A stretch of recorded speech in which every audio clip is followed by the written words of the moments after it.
Hey, this is Joshua with Cultural Catholic coming at you live with another International Wednesday.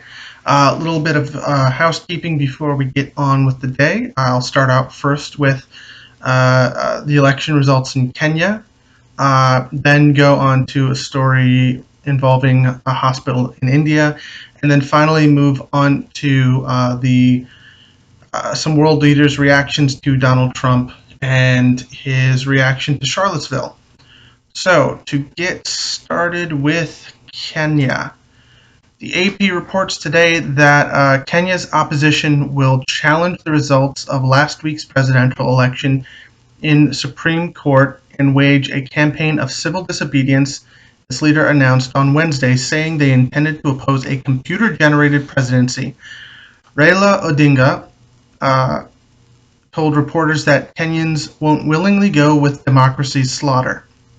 Continuing, his comments had the potential to set off another wave of protests in the capital, Nairobi, and elsewhere that already have led to at least 2 dozen people shot dead by police since the August 8th vote, according to one prominent Kenyan human rights group.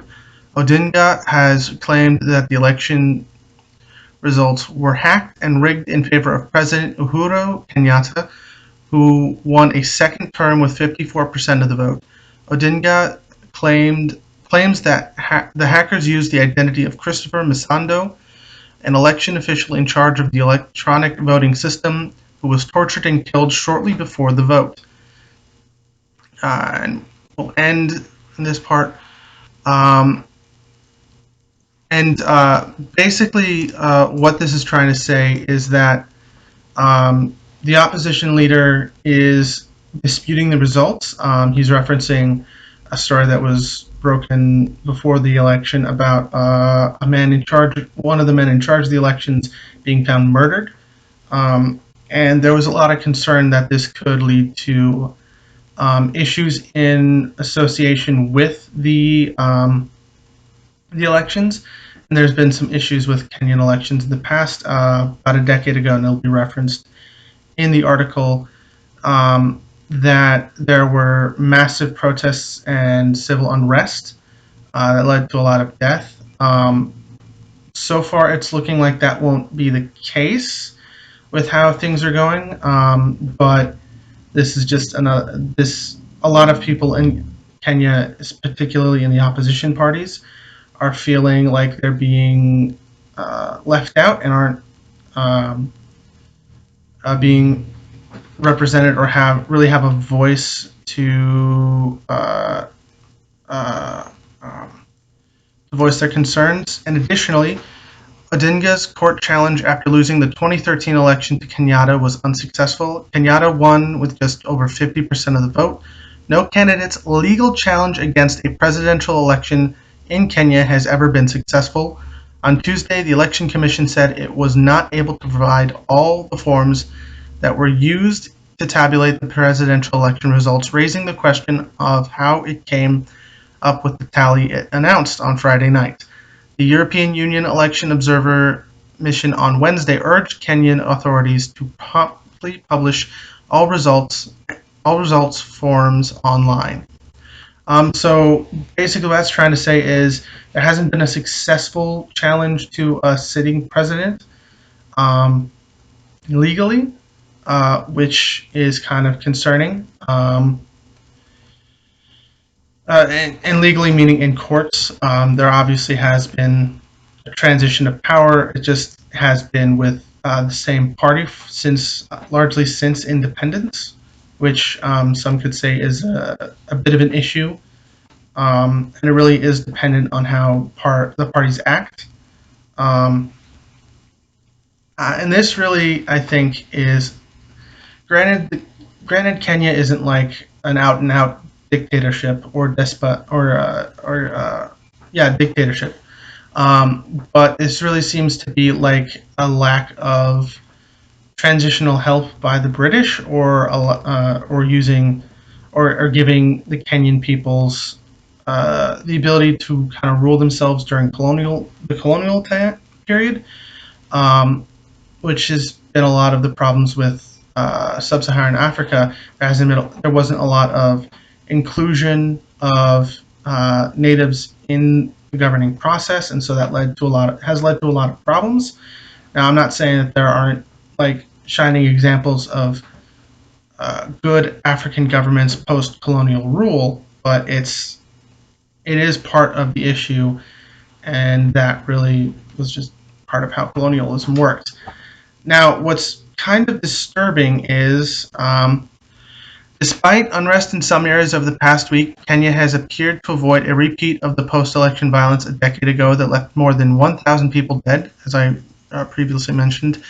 Also on Wednesday, Kenya's Interior Minister Fred Matiang'i stopped an attempt to deregister two civil society groups that had pointed out anomalies in the presidential election.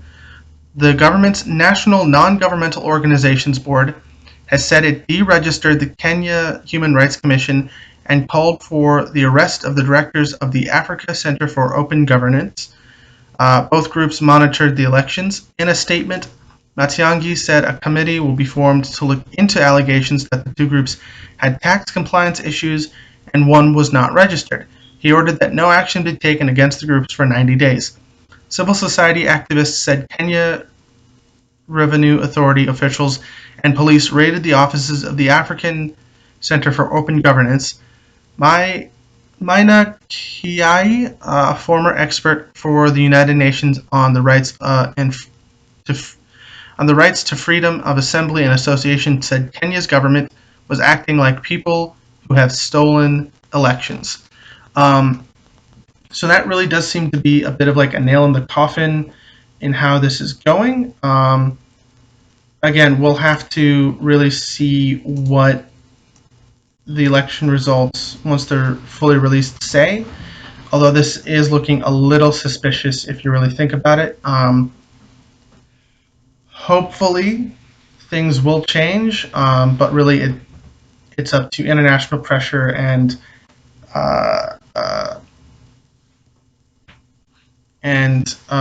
accountability, which seems to have been challenged by the Kenyan government, to be honest. And this is a little anecdotal, but I worked with someone who was from Kenya while I was in college, and she was dissatisfied with the Kenyatta government and the party Kenyatta is part of. So this may be, obviously it is something that needs to be looked at, but it's obviously something that the Kenyatta government isn't really paying attention to. Now on to the story from India, specifically a hospital in a poorer region in India. The AFP reports inside the decrepit children's ward at an Indian hospital where 85 infants died last week, Ram Prasad prayed his 2-year-old daughter would escape the same fate as he scanned the overcrowded hallways for a doctor. His plight in Ward 100, where the deaths of so many children has sparked outrage, is emblematic of a health crisis where doctors are stretched to the breaking point. It continues. Authorities have launched an inquiry into the causes of an oxygen disruption at the now notorious Baba Raghav Das Medical College in Gorakhpur, which India media has linked to the deaths of 30 infants last Thursday and Friday. Local officials have blamed an outbreak of encephalitis for the deaths and denied a lack of oxygen was responsible. Medical experts point to woeful underfunding in public health in eastern Uttar Pradesh, one of India's poorest regions, where just a handful of specialists are available to treat millions. These deaths won't change soon, as it isn't a simple oxygen issue. The rot is deep and the system needs to be overhauled, a senior medical official told AFP in Gorakhpur, speaking on condition of anonymity. India was spending just 1.4% of its GDP on public health in 2014, far below the global average of 6%. And we'll end the article at... in Gorakhpur, there are just 529 primary care clinics, less than half the number needed to cater for nearly 4.5 million people living in the district, July data from Brookings India shows. There are just 5 pediatricians and 22 encephalitis treatment centers, despite the mosquito-borne illness wreaking havoc in low-lying areas of the state every year during the monsoon. India's most populous states of Uttar Pradesh and Bihar are ravaged by encephalitis every year. The disease, which affects mainly malnourished children, causes brain inflammation and can result in headaches, seizures, fever, and brain damage. Professor K.P. Kushwaha, who headed Baba Raghav Das Medical College until mid-2015, said the hospital could not cope with the volume of patients. The government now needs to make at least 5 such hospitals across the region to tackle this load and get better results, he told the AFP. So this is a disturbing story because the new Prime Minister Narendra Modi, he really promised a lot of works such as this. One of his famous campaign slogans was "a toilet in every house." Um, and India really is like a shining example of post-colonial democracy. Almost everyone votes in India. I actually heard a story of a voting booth set up for one person because they lived so far away from everyone else, and this guy consistently votes. So this is something that the Indian people should demand of their government, and they clearly are, but the government seems to not be as receptive as they should be, especially in a democracy where almost everyone votes in their elections. So I think they need to put a little bit more pressure, maybe elect new officials to these positions, so they can get the services that they need, and it appears that they're not getting. Now, finally, the meat of this video today will be on the Washington Post article, really delineating the reactions that world leaders are having to Trump's statements from the weekend. Washington Post reports President Trump's off the rails Tuesday news conference, in which he again blamed both sides in Charlottesville, effectively undoing his earlier conciliatory remarks, earned him another wave of backlash from world leaders Wednesday. And I'm going to show a bunch of images of Twitter posts. I may try to translate as best as I can with some. After this, chaos erupted in Charlottesville over the weekend after white supremacist groups that had gathered for a Unite the Right rally clashed with counter-protesters. After the planned rally was canceled, a car plowed into a crowd of counter-protesters, killing one person and injuring 19 others. Police later arrested 20-year-old James Alex Field Jr. of Ohio, who was identified by a former teacher as being a longtime Nazi sympathizer. Now, a little bit of background before we get into the reactions from world leaders. This Unite the Right rally was to protest the taking down of a Robert E. Lee statue in Charlottesville, Virginia. And I am for taking it down and putting it in a museum, but a lot of people feel like it's attacking their heritage, and a lot of alt-right, neo-Nazi, and neo-Confederate and Ku Klux Klan groups were out and protesting. And this guy who did a heinous act of domestic terrorism was part of one of these groups. So the first reaction I want to go over is the British Prime Minister's Theresa May's reactions. She said in a statement, "I see no equivalence between those who propound fascist views and those who oppose them. I think it is important for all those in positions of responsibility to condemn far-right views whenever we hear them." And Britain kind of has a bit of a leg to stand on because they vehemently fought the Nazis for a long time, and they're fascist and far-right they were fascist and far-right organization, and this is a really good. I feel it was a really good statement. Going on to the European Union, which grew out of fascism and World War II, it said in a statement, the EU is founded on the principles of liberty, democracy, respect for human rights and fundamental freedoms, and the rule of law. Um, and that's really kind of shoving in the face of Trump that what he's trying to do of dividing us, because his statement was both sides. Originally, it was many sides did violence, but then he changed it slightly to both sides did violence. I will admit that Antifa protesters counter protesters probably did do violence. That's part of the modus operandi, and that is not something that the left should promote. Um, but that being said, a significant amount of the violence was perpetrated by those on the right who were there to protest taking down this statue. And Trump tried to divide, and the EU is basically saying, we're for all of these things that unify us. And granted, they're not specifically calling out Trump, but they are calling him out. Now, the German Justice Minister Heiko Maas said in his statement, it's translated above because it's in German, it is unbearable how Trump is glossing over the violence of the right-wing hordes from Charlottesville. No one should trivialize anti-Semitism and racism by neo-Nazis. And fellow Social Democrat Martin Schulz, who is the leader of the Social Democratic Party, which Maas is a member of, said Nazis should be confronted decisively. What Trump is doing is highly incendiary. Those who downplay violence and hate betray the values of the West.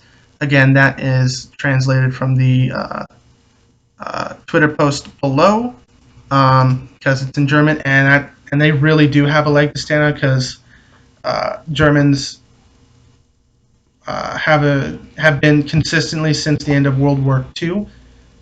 West Germany originally, and then when they reunified, Germany as a whole has been pretty stalwart in fighting fascism and Nazism, especially in their own country, and the fact that they have to speak out against foreign American Nazism, which we fought Nazis, is pretty sad. And the Ayatollah said in a Twitter statement, if the U.S. has any power, they better manage their country, tackle white supremacy rather than meddle in nations' affairs. And there's a picture of him with a child trying to do something nice, I guess.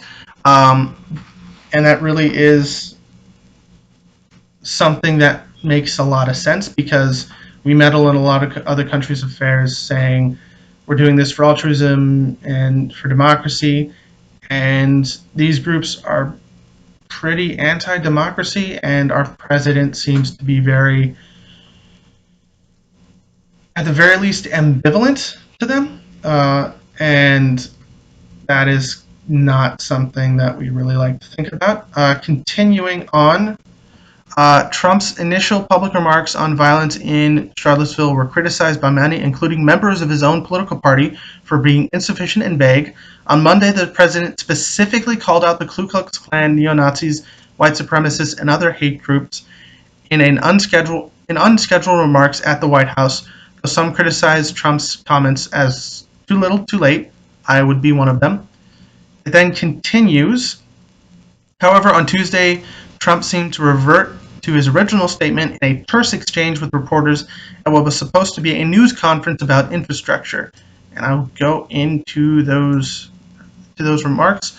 The reporter asks, Mr. President, are you putting what you're calling the alt-left and white supremacists on the same moral plane?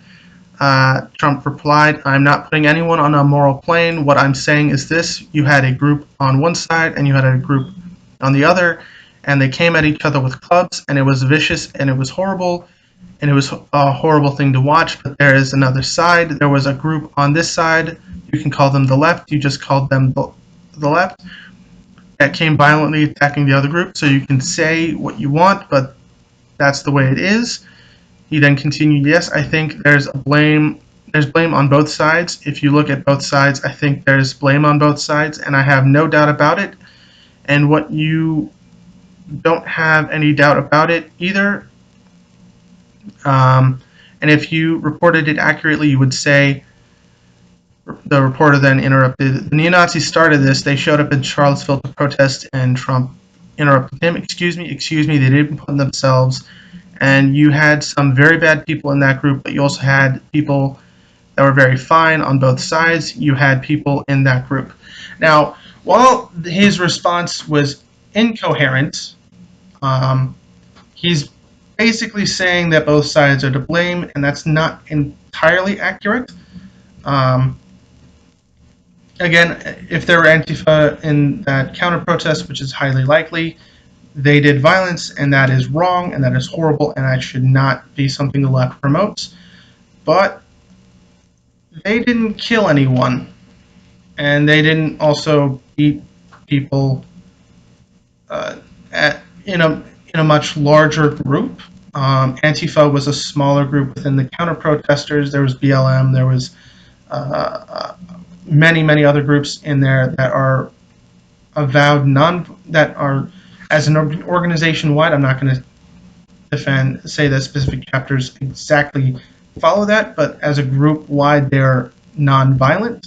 Whereas the alt-right, neo-fascist, neo-Nazis, neo-Confederates, KKK, they aren't known for being non-violent. So that is those are the stories for the week on a international scale. A little bit of domestic came in at the end, but it's important to talk about. This is Josh with Cultural Catholics signing off.